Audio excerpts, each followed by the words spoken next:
Portugal didn't lose because they were weak. Portugal lost because they were scared. That sounds harsh, maybe unfair. So in this video, I'm not going to just say it. I'm going to prove it. I'll show you 4 moments where this team faced a choice between brave and safe, and picked safe every single time. I'll show you the statistic from the Spain match that reads less like a number and more like a confession. And I'll show you why the goal that killed Portugal was scored from the one genuinely brave idea of the entire night, and why that idea belonged to Spain. Because here's the thing about fear at a World Cup. It doesn't look like panic, it looks like caution.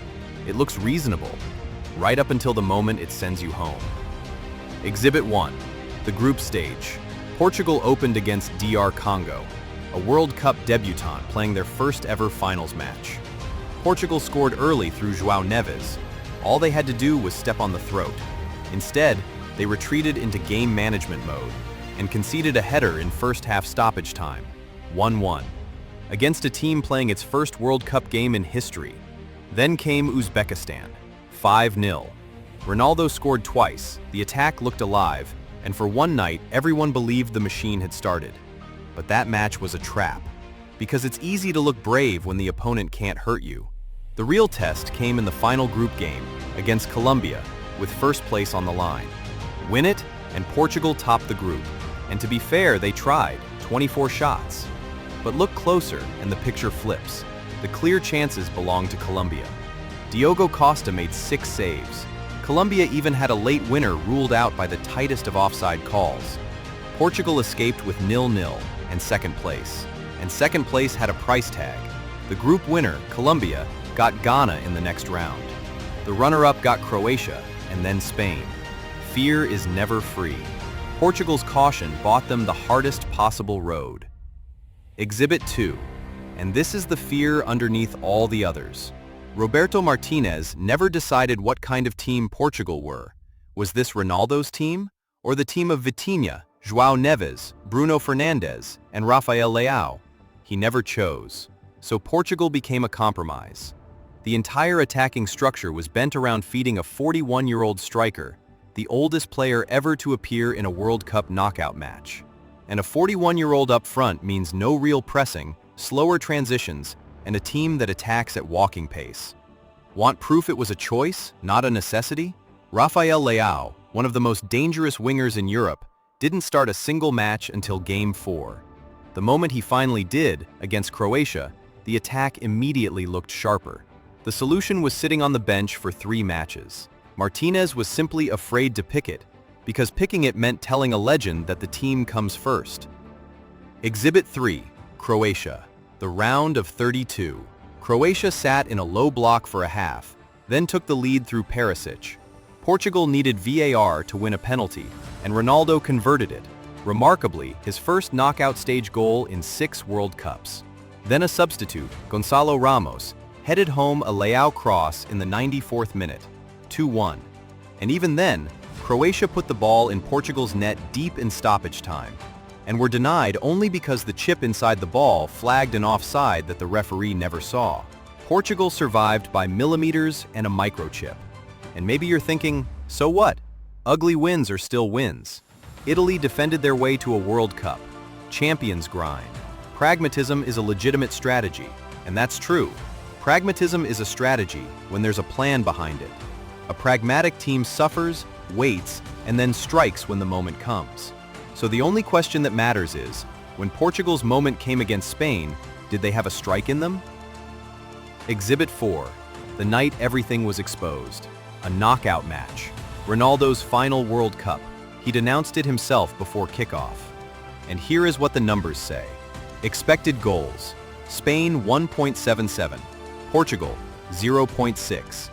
In the entire match, exactly 1 Portugal player put a shot on target, Cristiano Ronaldo. Both saves Unai Simon made came before halftime, which means that in the second half of a World Cup knockout game, a game for survival, Portugal, with Bruno, Bernardo, Vitinha, Neves, and Leão on the pitch, did not force the goalkeeper to make a single save. That is not a tactical detail. That is a confession. To be fair, Spain were careful too. From the 8th minute to the 91st, neither team attempted a single high-quality chance. Both sides played like extra time was inevitable. But there was one difference, and it decided everything. Spain had a plan for the moment the game had to be won. In the 85th minute, De La Fuente sent on Mikel Merino and Fabian Ruiz, fresh legs with instructions to attack the game. Martinez's substitutions changed nothing, and in the 91st minute, Merino got fouled, took the free kick himself, quickly before Portugal's defense could reset, kept running, and Ferran Torres slipped him through. One low finish past Costa. The bravest idea of the whole night was a quick restart, and it came from the team in red. Remember what I said at the start? Fear doesn't look like panic, it looks like caution. Merino's goal was the 10th last-minute winner of this World Cup, a record for a single tournament. This World Cup has been systematically executing teams that wait, and no team waited more than Portugal. The verdict came fast. Martinez resigned that same night. Ronaldo, in tears, told reporters his contract ended that day. He came to win the World Cup, and without winning it, there was no point continuing. And Spain? They set a World Cup record, 6 consecutive clean sheets, with Simone unbeaten for over 600 minutes. Portugal didn't run into a miracle. They ran into a team that knew exactly what it was. So here's the final piece of evidence. Take away the Uzbekistan match, the one game where the opponent couldn't fight back. In their 4 other matches at this World Cup, Portugal scored 3 goals. One of them was a penalty. That's the real face of this team. A squad with one of the deepest talent pools in the tournament, producing 2 open play goals against anyone who could hurt them back. Talent without courage is just potential. Names without ambition are just names. Portugal didn't lose because they lacked quality. They lost because they were too afraid to use it, afraid to win their group, afraid to choose a generation, afraid to bench a legend, afraid to attack a knockout game they could not afford to lose. So here's my question for you. Was this cowardice, or was it pragmatism that simply ran out of luck? And who carries more blame? Martinez for refusing to choose, or the decision to build one last dance around Ronaldo in the first place? Drop your verdict in the comments. And if you want to see how this tournament keeps punishing teams in the final minutes, that story is already on this channel.